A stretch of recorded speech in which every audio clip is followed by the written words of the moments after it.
that was a tremendous place to be, you know. And there were amazing people who came in there.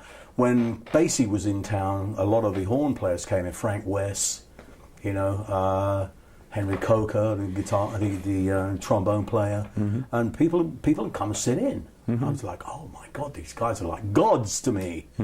One evening, Billie Holiday came in, right at the end of her life, and she was in a bad way. But she came in, I don't know what she'd been doing, maybe she'd been doing something in London. And everyone went, Billie Holiday's here, Billie Holiday.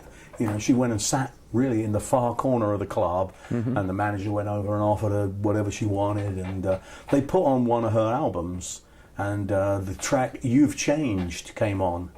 And she started to cry and said, no, please, take it off, I can't bear it, you know, I can't. And everyone was really upset. Oh wow, you know.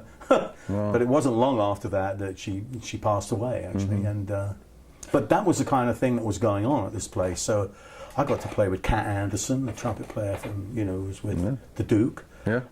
People like that. It was just amazing. Great jazz education for me that I never would have had if I'd gone to university. And once again, the name of this club was? The Cottage Club. The Cottage Club. In Lichfield Street, London, just off Cambridge Circus. And this was about the year? What? This must have been around about the year 59. 59? Yeah. Or so? Yeah. Did you ever get a bass player, or did it always end up being just drums? No, we never got a bass player, but sometimes a bass player would actually come and sit in with us. Sit in. You know, bass players would arrive. But drummers, like Ginger Baker, for example. I was 18 at the time. Ginger, I think, was 17 because he was a year younger than me. And he would come in and want to sit in, you know, and we were playing all this kind of straight ahead stuff. And Ginger played straight ahead at the time, played jazz things. And the only pitfall with Ginge was the fact that when we finished the tune, between, you know, we were trying to say, okay, what do you think next? What do you know?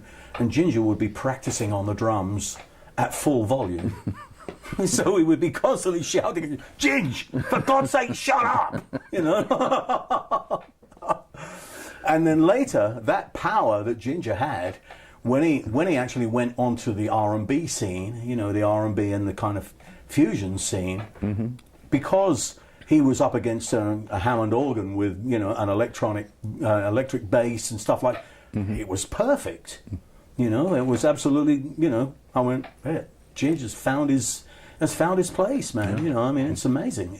He had the chops. Yeah, and he also had the chops that a lot of other drummers in that kind of genre didn't have. So it was pretty amazing.